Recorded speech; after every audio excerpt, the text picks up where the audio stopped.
Happy Friday and welcome to another episode of BrainScratch. I'm John Lordan. Thank you so much for joining me here today as we look into a case that is 20 years old. However, law enforcement are releasing new information and they're specifically asking for help in a very unique way. I don't think I've ever heard of them asking for help in this way before. We're going to get to all that as we dive into the story of Yolanda Bindics, a story that actually starts as a missing persons investigation. Let's start by seeing where this is taking place. Jamestown, New York. Jamestown is a city in southern Chautauqua County, New York, United States. The population was 28,000 as of the 2020 census. Back when this took place, it was closer to 30,000, but I'm seeing in the news reports from that time that they were already getting worried because the population was kind of dropping off in this area. Jamestown is the largest city in the county. Nearby Chautauqua Lake is a freshwater resource used by fishermen, boaters, and naturalists. So let's start. We're going to be leaning on newspapers.com quite a bit for today's story because so many of these information sources just didn't make it to the internet, or if they were on the internet, they have since disappeared. So here's starting with the Buffalo News, reported on Saturday, August 14th of 2004. Police seek information on missing woman. Police are seeking information about a Jamestown mother of four who disappeared Tuesday night.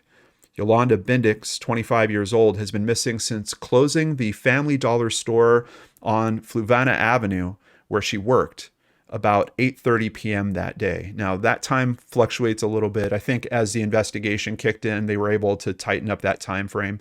She was working until 8. She was also working there with a coworker, so we have someone that can verify about what time she was leaving. I think she left just a little bit after 8. Police said that they located her car Wednesday parked at Arby's restaurant, also on Fluvanna Avenue, not very far at all from where she had worked. Bindics is 5'7", about 97 pounds, with blonde hair and hazel eyes. Last seen wearing khaki pants and a black polo shirt with the Family Dollar logo. And then, of course, they have contact information. I don't know if that is still the valid number, but if you do have information on this case, you can call it into a tip line that the sheriff's office set up. It's 716-703-5955. And you can also remain anonymous if you need to using that tip line. This is a picture of the Family Dollar, and that's actually her vehicle parked right in front of it as well. And just taking a look at a map real quick to see where the Family Dollar was, it's not open currently anymore, and where the Arby's was, where her car was located, we can see that that is not even half a mile.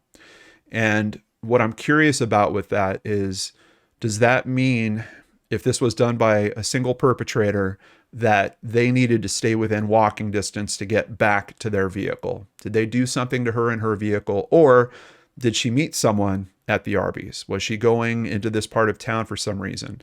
Now, her brother was watching her kids at this time, had spoken to her on the phone. She did have a cell phone. Unfortunately, there is nothing for cell phone tracing that I could find any information on. 2004, I don't know if all, law enforcement departments across the nation were really big on tracking that type of information or not. And GPS, certainly not like it is nowadays. So even if they could get kind of general pings, it's kind of hard when we don't have a lot of movement that's happening here. Admittedly, I don't know what happened to the cell phone. I can't find any notes on that. But she speaks to her brother and says, I'm going to come home soon, but I'm going to stop. I'm going to pick up some milk. And do you need anything in terms of food for the house? And that's kind of the last contact. I believe either he or another of her siblings, she's one of 11 children, tries to call her somewhere around 8:15, 8:20, and there's no answer. So we've got kind of a tight time window there. I don't know where she was headed in terms of what store she was going to. So this location where her car is found at the Arby's, I don't know if that's close to where she was driving already. If, like I said, there's a possibility she could have been meeting up with someone. As we get into the information about possible persons of interest, there was someone that might be driving around this area that she might have seen and could have potentially followed, or maybe had prearranged to meet there for a moment. It's kind of weird. I don't know how strong I'd lean into that, only because she's telling her brother, I'm on my way home. I'm just going to stop and pick some stuff up. And that person that she might have seen that potentially she could have been following around town is someone that you would likely notice, a police officer. And we can see here fairly quickly, August 19th of 2004, police officer placed on leave during probe. Jamestown police have an officer on administrative leave in connection with the case of a missing 25-year-old woman. The officer, who was not named, will remain on leave until authorities are able to determine the nature of his involvement with Yolanda Bindics of Jamestown. Jamestown Police Captain Lee Davies told local media. That is going to turn out to be they were in a relationship. And that's why if she might have seen his car, and according to things that her family has said in numerous interviews, she would know how to identify his car. One of her sisters tells a story about a time that she was with her and they would see a police car and it's like, oh, that's him. She had a nickname for him. I can't remember it off the top of my head. But she would be able to identify by car if it was him or not. That's something that was kind of normal. And apparently he would kind of cruise by and just do checks at her house and just, I guess, make sure everything's okay. Sometimes he would stop by or just stop out there. She would notice and then she would run out, speak to him for a while. Occasionally, I guess, go for a ride with him in his car.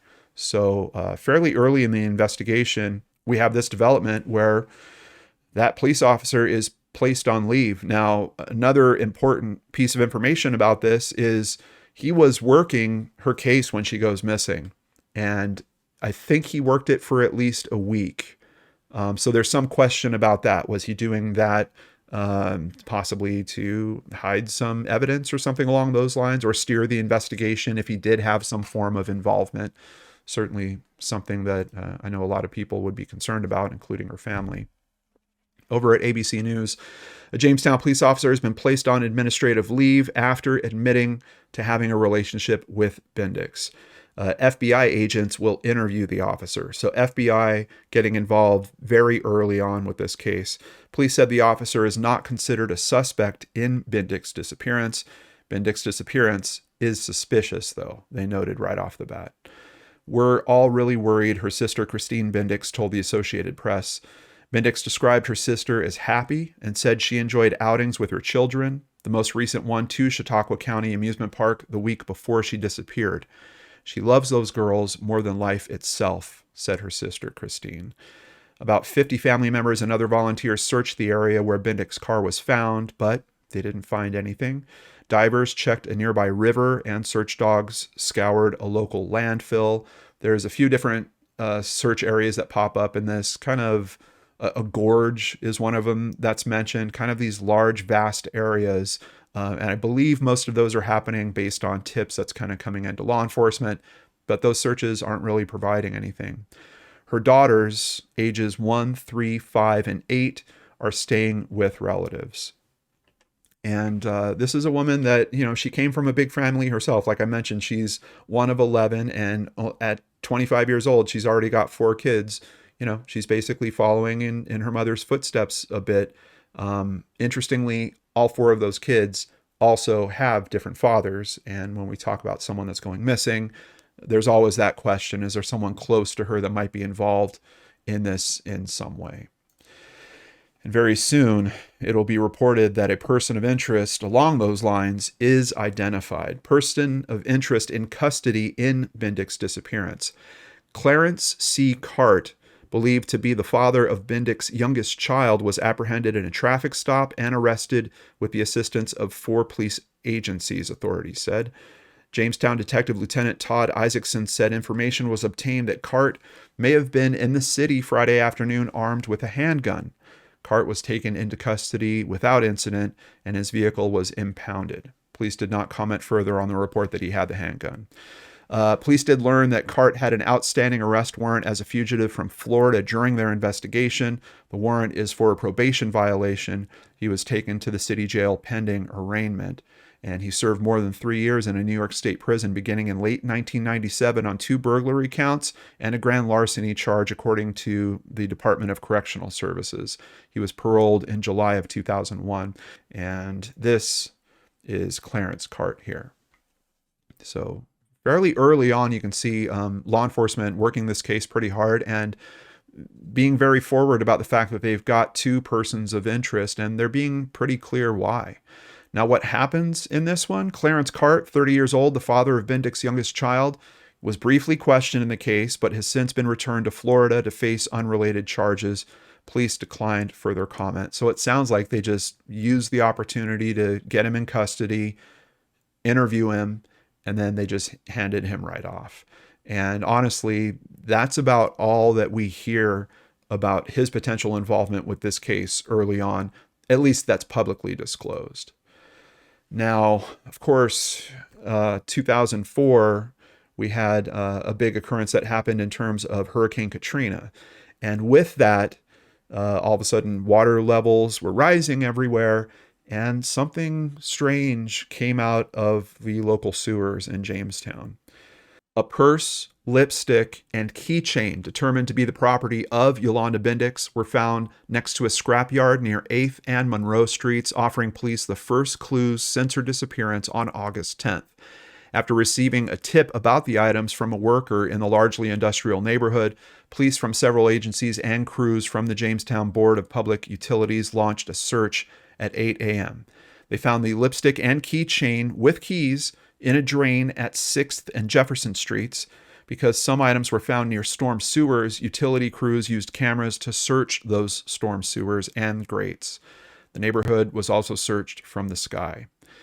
So once these things come up, they are doing everything they can to search those local areas. And just to give you some sense of where this is happening, the Family Dollar is up here north, and we're looking at about 1.5 miles south, where we've got these two locations that are actually a few blocks apart from each other, where these items are showing up.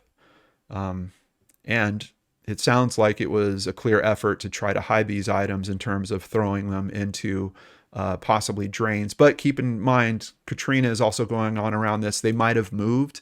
Those items could have been dumped somewhere else together, and maybe through the drainage system. They got pushed when all that water came through, and they wound up at this spot. So that's another possibility. It's hard to kind of look at this and think, oh, okay, well, we've got some idea now of where these items went. I mean, for all I know, they could have taken those items and thrown them in the river here, and somehow that could have gotten out into the drain systems. I don't think so, because I think the drainage systems probably flow the other way, I would think, towards the river. Or if they're tied to sewage systems, hopefully not. I'm not 100% sure on that. But it's hard because I'm always looking at these maps in particular and trying to figure out, okay, what's the movement? Where are they heading to?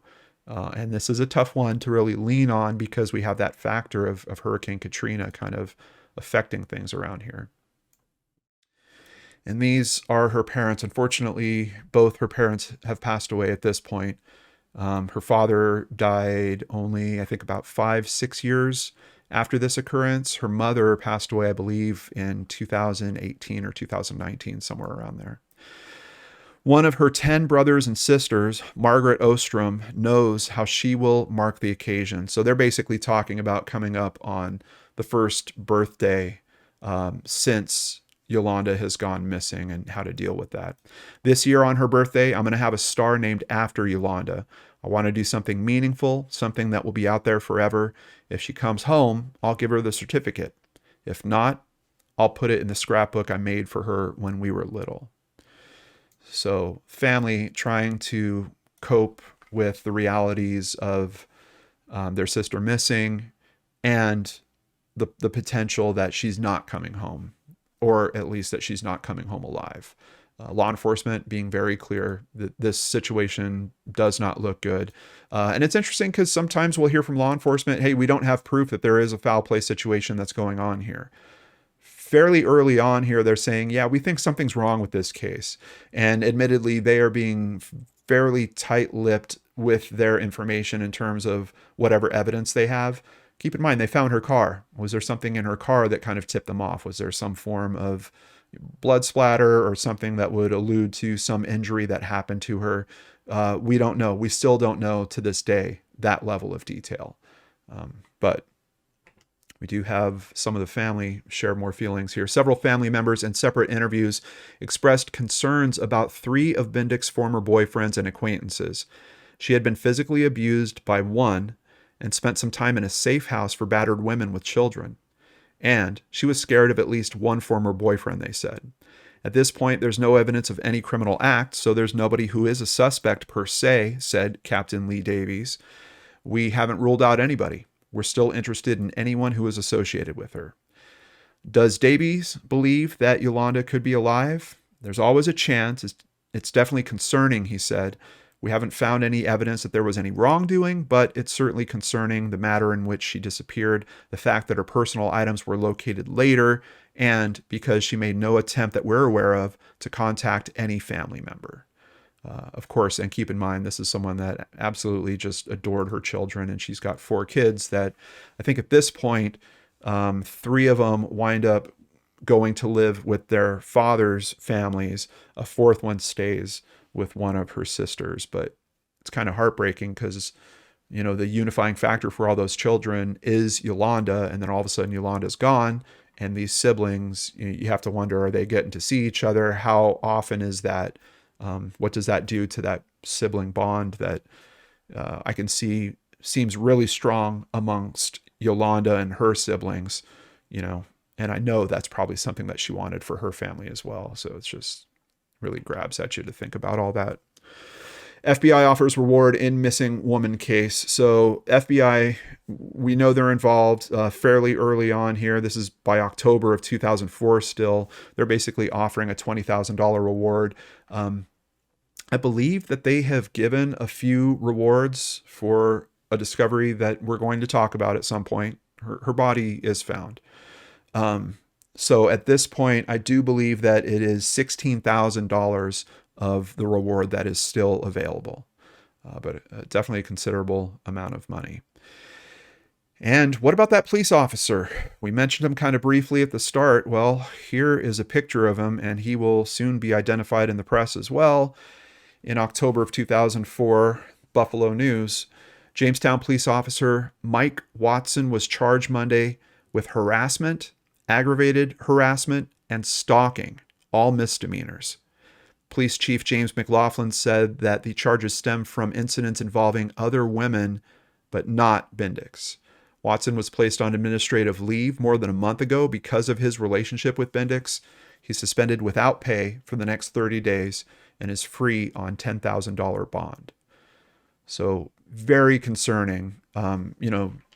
It's weird because kind of, I can't really call it a sigh of relief, but just looking at the criminal record of Cart, at first I was thinking, I don't know if this is the type of guy to do it. Now we hear about these charges being levied against a police officer, harassment, stalking.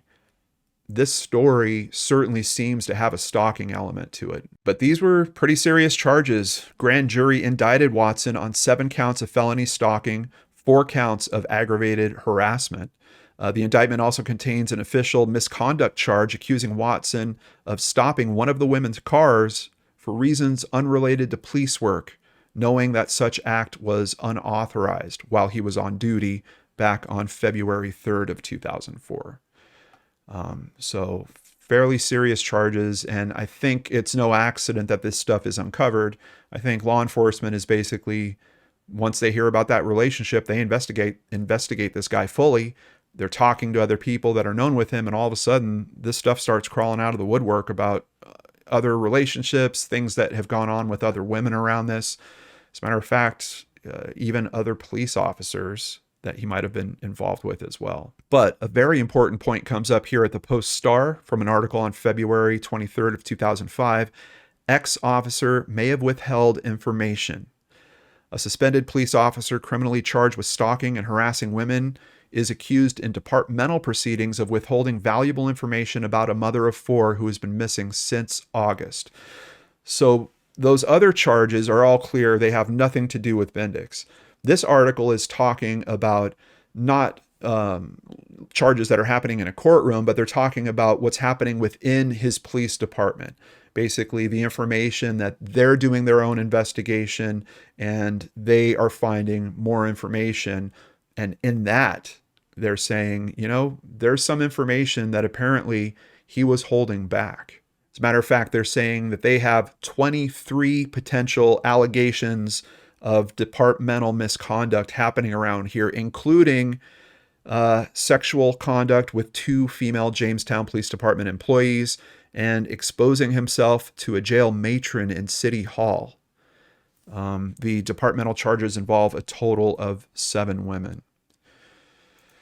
This article from the Buffalo News, posted in March of 2005, gives us just a little insight into the fact that at least her family was aware that she was interested in this police officer.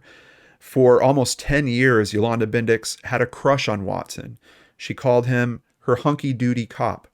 Her cell phone records show that she often called his cell phone, often in the wee hours of the morning. So we've got phone calls happening. Maybe he works third shift or something. That's why she's calling 2 a.m., 3 a.m., 4 a.m. But at least this sister, Margaret, says she was infatuated with him. She would have pursued a relationship with him if he was interested. Now, information I heard from one of the other sisters seems like they knew a little bit more, and that there was more of a relationship going on there than just phone calls and just her being interested in him. That's the sister that mentioned that, the car might stop by and she would jump in the car and go for a ride with him. So there seems to be a bit more connectivity there. Also, some information I heard from one of the family members was that Yolanda was saying she had good news to be sharing with them, and they never came to understand what that good news was. So if there was a sexual relationship happening with Michael Watson, is it possible that she got pregnant? Could that potentially be motive for taking her away from everybody? As reported in the Buffalo News, the case is filled with little mysteries, including Bindics' secret. Family members disagree about how relevant it was, but Bindics had a secret to tell Ostrom, her sister. About 7 hours before she disappeared, Bindics talked with Ostrom, asking her to call her after 8 p.m. because she had something to tell her. Quote, "When she was pregnant with Allison and Emily, her 2 youngest children, I was the first one she told that she was pregnant. This time, the way she said it, it sounded like the same thing." Some family members suspect that was the case, so they wonder whether the expectant father could have been involved. Here they also talk about their suspicions again, and now they're bringing up the fact that there are 4 different men for the 4 daughters, as I've mentioned, but one longtime boyfriend actually proposed to her just 5 days before her disappearance during a day trip to Niagara Falls, and she declined. So we have something else that's happened around that. I don't know if that boyfriend is Cart. I don't know if that's someone else. But here they're also saying 2 of the 4 fathers reportedly had abusive relationships with her at some point, and one has served some prison time. So we definitely have a lot of potential among those personal relationships. Interesting note here, in June of 2006, they talk about some forensic information, and they're not very clear about what it is, but forensic results on items sent to an FBI laboratory and information developed by the Jamestown Police working with the FBI and the New York State Police have investigators more hopeful that the case could be solved soon. And they're saying this back in 2006. "Through our investigation with the aid of forensics, we've certainly narrowed the number of suspects down to a select few," said Jamestown Police Detective Lieutenant Todd Isaacson. "We're closer to one person than we were a year and a half ago. I wouldn't say it's a matter of days, but we're confident we're going to be able to reach a resolution within the near future," said Jamestown Captain Lee Davies. So something happened in this 2006 timeframe where they thought that they were closing in on something. Of course, here we are in 2024 and we're talking about this case and it's not solved. But a very big development would happen in September of 2006. Hunters find human remains.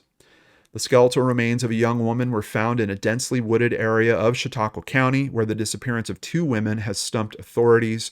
Investigators believe the woman, who was not immediately identified, was the victim of foul play.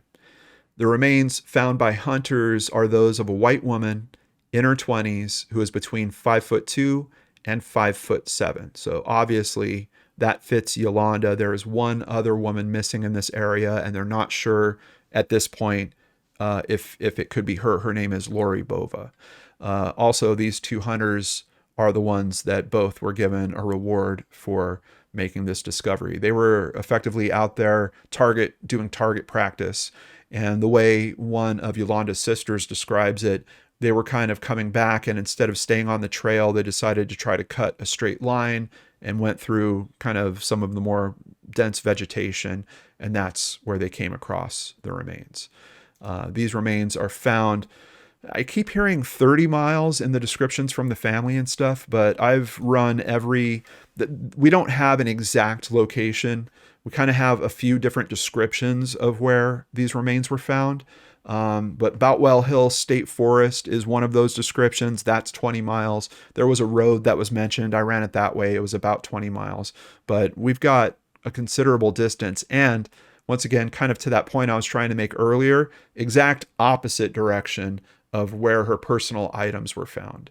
So unless we have someone that's, trying to stage evidence in a location where maybe it would be found later and kind of throw off law enforcement, it makes me wonder about the possibility of someone that is smart about law enforcement tactics doing something like that, someone like potentially a police officer.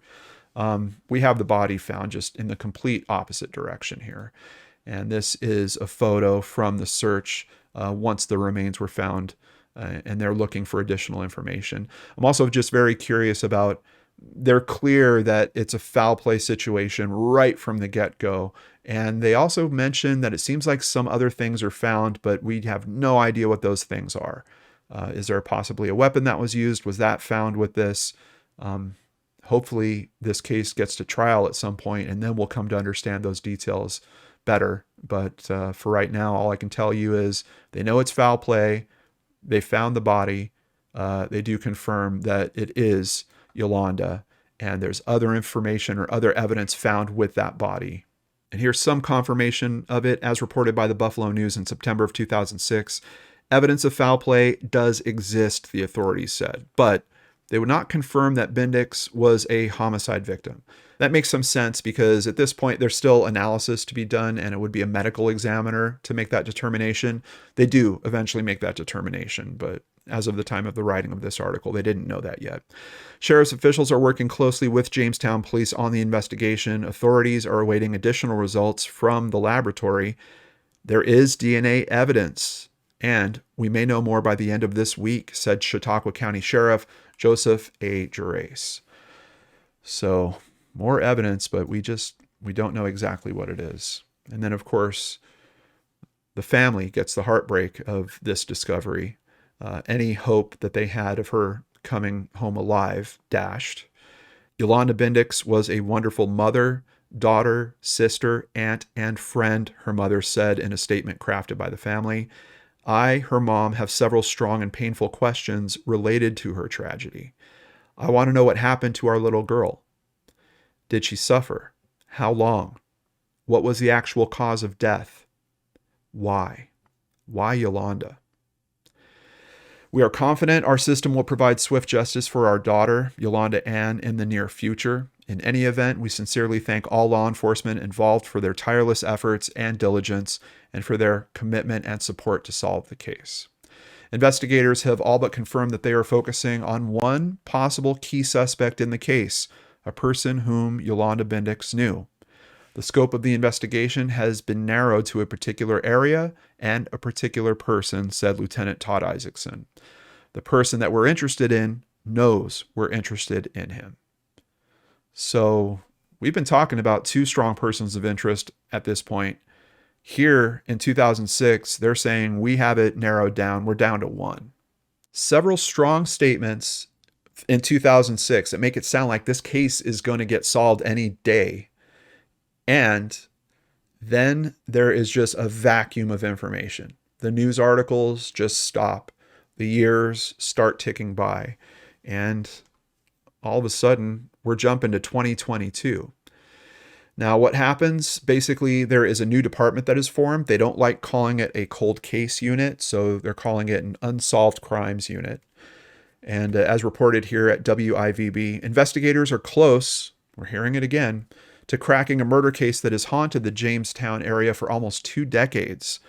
The time for bringing peace to Yolanda's family is near. I'm confident that this case is going to be resolved, said investigator Tom Tarpley, and he's part of that new unit. The county sheriff's department developed a new unsolved crimes task force for cases like this one. The unit is reanalyzing the original evidence with new technology. Through those means, we believe we have a clear picture of what occurred, and we feel we're at a critical juncture of this investigation now, investigator Tarpley added. The sheriff's office cannot do it without the public's help and cooperation. Officials believe that there are people with information who have not come forward. The Bindics family wants to move forward, and they say help from residents is needed. And that is why we're here talking about this today. Yes, this article is from 2022, but there's been another push just as of a few weeks ago. And it's law enforcement that's really ringing the bell saying, hey, look, we need help with this. We need more information about that particular day, that particular time frame. Did someone notice maybe one of these persons of interest that we're talking about in the area, or has one of those persons of interest said something in the years since? They're looking for, it seems like they just need one little piece to connect this. It really, at this point, they are again being solid that they've got it down to one person. Is it the person that you're thinking? I'm not sure. We'll get there. Please focus on one person of interest in Bindics' case. Since June of 2022, when the sheriff's office received federal funding to help establish an unsolved cases unit, the sheriff said they've conducted 176 interviews, including several with Watson. After the sheriff's office and FBI reviewed and reanalyzed evidence from Watson's vehicle, as well as Bindics' vehicle and the vehicle of the other person of interest, so they're talking about Cart there, and surveillance video, Quattrone says the sheriff's office no longer considers Watson as a person of interest. And that is Sheriff James Quattrone with the Chautauqua County Sheriff's Department. One of the sisters did an interview where they talked about some information that law enforcement shared with them about Watson. And effectively, they're saying that he had an alibi. And it seems like the alibi was fairly solid. They believe that they had him. This is the sister. The sister seems to recall being told that they had footage of him at another location when this was happening, possibly a Walmart. So if he was indeed caught on camera at another location during the disappearance, it's kind of weird to me that they would just let that hang out there for kind of decades. And maybe, I don't know, I don't want to say like maybe this is kind of what this guy deserved, but his law enforcement career, like it's over, right? Basically what happens is he has those charges run up against him. There's 12 charges initially. He decides he's going to sue the police department. So he gets a lawyer. He starts suing the police department. That gets kicked out of court. The 12 charges get reduced. I think 7 of them get dropped by a judge, but there's still 5. And of those 5 is that one about whatever inappropriate thing happened when he supposedly pulled someone over or something like that. And basically he takes an Alford plea on that. And through that Alford plea, I don't know what happens to the other charges. I don't know if they just got dropped or if that was part of the agreement, but that is kind of where that story ends. So it's kind of weird to me that, you know, now we have these articles coming out in 2022 through 2024 that are basically saying, nope, not him. We have information. It's not him, when the focus was so strong at the start. And admittedly, you know, when I'm researching these things, I'm going through the news in the order of how it came out. And I was really of the mind that, like, could this be a police officer that did this? Yes. I mean, look at how the evidence was handled. Her items, her personal items, why were those dumped in a different location? Her body's found, you know, 20, 30 miles away from where those personal items are. Like, it seemed to me someone that had a job where they were driving around could very easily decide, hey, I'm going to make sure that these items are never found. I'm going to take these ones. I'm going to throw them over here. I'm going to take those other ones. I'm going to throw them over there. We got to get rid of that body. That's going to go up here. But what I'm curious about in all that is, if that was true, then it's likely the vehicle that would have been used should have been analyzed by law enforcement fairly early on. because he would have done it, with a personal vehicle or maybe even a police car. And if there was any forensics that tied in, if they found, her hair in the trunk or any type of blood in the trunk of his personal vehicle or his work vehicle, wouldn't that have all shook out fairly early on in this case? So there's one part of me that was leaning really, really strong in that direction. There's another part of me that when you look at the realities of the forensics that would have happened if he was involved, they would have had fairly quick access to those materials. Admittedly, he wasn't upfront about that relationship. We know that there was a gap of time, but it was fairly soon that it was figured out he had a relationship with her. Could he have done a cleanup job on those materials? It's possible. But the other thing is, I've seen Cart only interviewed in one segment, and it's only literally him answering, like, why do they think that you're the one that did this? And he's basically saying, because I'm an easy mark. I've got a criminal past. I know that some of his charges are related to drug use. I don't know what type of drug user he is, but there's just something about how planned was this, and what do they have to really narrow it down to just him at this point? It would have to be something really, really strong. And it's pretty strong. The other person police questioned, Clarence Cart, the father of Bindics' youngest child, remains a person of interest. At the same time that Bindics was working, Cart walked out of a quick fill store on Fluvanna Avenue and Washington Street. The quick fill station is right across the street from the store Bindics was working at. Cart is shown on surveillance video at the store. So this is Clarence Cart, kind of a more recent photo. And police, only a few weeks ago now, started releasing these images. These are Clarence at that quick fill station. He apparently is buying a lottery ticket and a soda. Walks up to the counter, makes his purchase, heads out, and they're saying, I'm seeing it quoted that, and maybe you can see this better in the full video, they're saying that he appears to be looking in the direction of the store where she's working as he's making this exit. Based off this still shot, it's kind of hard to make that call. To me, does his head look kind of like it's looking off to the left a little bit to you guys? It's possible, because here is the map of these locations. And if he's walking out the front door here and his head is looking this way, he is looking straight into the parking lot. And this is where that store was. So you've got him at the place at the same time. How does that turn into her vehicle being found out this direction? I don't know. Does he follow her? Does he get into her vehicle? Does he approach her when she's leaving work and get into her vehicle? Does he threaten her? I'm not sure. I'm not sure how all of that mechanism goes down. But having him, and this footage is time-stamped, so they know that he's there 8 o'clock at night. It seems like it's too strong to be a coincidence, especially with the location there.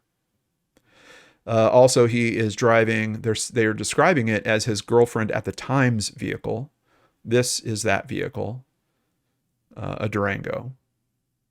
So I'm just putting this stuff up there. We're looking to jog memories, so I just want to make sure to leave these images up for just a moment. And law enforcement has now released what they consider their most recent photo of him. And here it is. Where is he now? The sheriff's office says Clarence Carl Cart, the sole person of interest in Bindics' murder, lives in Florida. The office says it's received several tips following recent coverage of the unsolved murder in the Tampa Bay area. The sheriffs released the following information. So they did an initial round and they kind of put out these photos, and apparently some good tips came in, and they were like, hey, let's put out some more information and see if we could shake this up even more. It's believed that he is in Citrus County, Florida. And it's not like he's on the run. Like they're not trying to track him down to arrest him at this point. They're just trying to put out there publicly, hey, we know that he's in this particular area. we need to raise awareness in those areas. And if you know people there, please share this video with them, because we're trying to find the person that has the missing link that they're looking for. It could be a conversation they had with him years after the fact. Maybe he spilled something about an evidence location, or maybe he's even bragged about doing this in some way. They're looking for that extra connectivity, regardless of where it comes from. It doesn't have to be from someone in New York that was, on that street on the same night that noticed something. They're looking for any piece of information that can help them. So they've now released additional information. This just as of a couple days ago. Our investigation has not led us to any credible alibi for Cart for his whereabouts on the night of August 10th. There was only ever one alibi provided for Cart, and it was later determined to be false. Outside of that, they have footage of him. They know exactly where he was, but apparently he also gave a bad alibi on top of that, so now we can confirm that he was not being honest with law enforcement. Cart was familiar with the area in which Bindics' body was located. This is a highly remote area of Chautauqua County, New York, which is a significant distance from where Bindics was last seen. They're not clear how, but apparently he knows that area. Another form of criteria used to include or exclude someone as a suspect is motive. Our investigation has revealed that court orders in regard to child support and expenses leading up to Bindics' disappearance may have created significant financial motive for Cart. So apparently he was going to be on the hook for paying child support. Cart has a documented history of violence with victims in the state of New York and Florida. We believe there may be other victims of assaultive behavior by Cart in the state of Florida who have not reported these incidents to law enforcement. We encourage those individuals to contact the Chautauqua County tip line at 716-703-5955. So they are really putting out a bunch of information. They're looking to stir things up around this guy. And they are also looking for this super unique request. Now, in coverage we've done before, I have run across some threads at Topics that have been very helpful. Here they're noting, during the period from 2005 to 2009, a website named Topics.com and Topics2.com was publishing. Some of the public comments from that time have been corroborated recently. So basically, they had someone making comments there, or several people actually making comments there, and they're now looking at that and saying, oh, wait, these people seem to have information about this case. We want to talk to them. So I know that my audience is, you guys are a bit focused. You're the web sleuth crowd. You're the ones that want to dig deeper. I'm hoping that one of you might be familiar with these people, or if there's some type of Facebook page where there's former members of Topics, or just please put your brains on this and see if we can help with this. Investigators are looking to speak with Topics users Judge It, Knowledge is Power, Sam the Sham, Don and or Larry from Fredonia, Point, and AOL. And I gotta say, AOL is probably the most common name. I think a quarter of all, IDs on conversation threads were AOL or had AOL in them at some point. But those are the specific names that they're looking for that talked about this case on Topics somewhere in the 2005 to 2009 range. I've never heard a request quite like this before. But if you are one of those users, or if you think you know them, send them this video, please, and ask them to watch this part of it. They're just asking that you email unsolvedchautauqua@sheriff.us, and they're noting that information will be kept confidential. I have never heard of an approach like this being used before, but it makes me very, very curious about what information could they be seeing there. It's got to be something that they think either is helpful to the case they currently have against Cart, or that there's enough information that spilled out around that those people must know something more, and that's why they want to talk to them and see if they have the piece that really kind of firms up this case against Cart. But I also just want to throw a reminder out there for everyone that look how the press around this case looked back in 2004 to 2006. Like, it was really, really focused on Watson. And that does happen with investigations. The focus can change. It can shift dramatically. So is CART, the end all be all for this case? It seems like it, the way things are being presented now, but you could look at this case back in the mid 2000s and have a completely different outlook on it. So I'm kind of just staying open to the possibility of like, hey, look, we haven't crossed the finish line yet. Could there be another twist that's thrown at this case? Yes.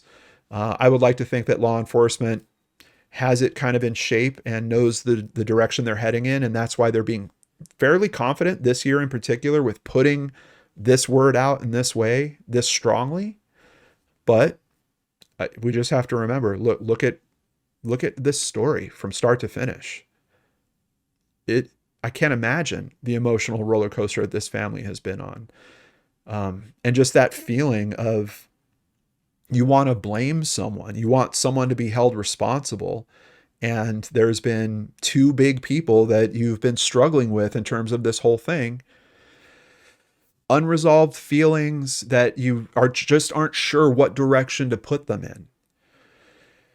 How is the family feeling at this point? We do have some more recent comments here. After the last press conference, one of Yolanda's sisters spoke, and I will have a link to the full press conference in the description box down below so you can watch it. It's not super long, but a bunch of the information from the sheriff's department, as well as her sister speaking here. After 20 years, Ann Chmielewski is hopeful that the person who killed her sister, Yolanda Bindics, will be brought to justice. We're constantly fighting for justice for Yolanda. And with the new investigators on this team, we're confident that we are so close to having this solved, her sister said. People are talking, and there are people out there who have claimed that so-and-so brags about it. We need those people to come forward, even if it's anonymously, which we expect. Chmielewski said that she's never actually met CART. I've learned a lot about him over the years. He's not a very nice person, she said. CART was arrested in January of 2016 following a drug raid on 6th Street. He was 41 years old at the time of the arrest. She also noted that CART has been accused of domestic violence before, but not with Bindics. She said all of Bindics' children are now doing well. They're all high school graduates now. They're all working. A couple of them have children now. So Yolanda would be a grandma, she said, with a tear in her eye. Please take a moment and think, do I know anyone in Jamestown, New York? Do I know anyone in Citrus County, Florida? If you do, please send this video to them. We're trying to do what law enforcement is asking for. We're trying to help raise awareness and help them. They're being very clear. They need our help now. You could be part of that by sharing this video. If you don't know people in those areas, it also helps, believe it or not, just to hit the like button or even the dislike button or drop a comment. All of that engagement helps this video be seen by more people, and that's going to help this case even more. Also, if you are the person that has the information, any information that could help this case, please call it in. You can remain anonymous. There is the new tip line that's been put up by the sheriff's office at 716-703-5955.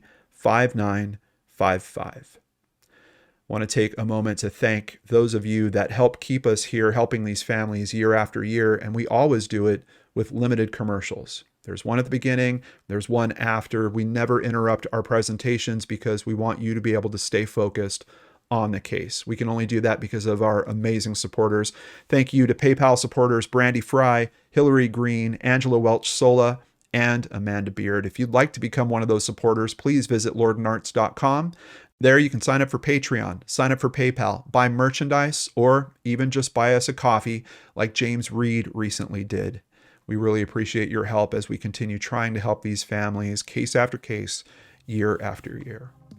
Take care, everyone. Have a great weekend, and please join us again next week for a special presentation here on the LordanArts channel.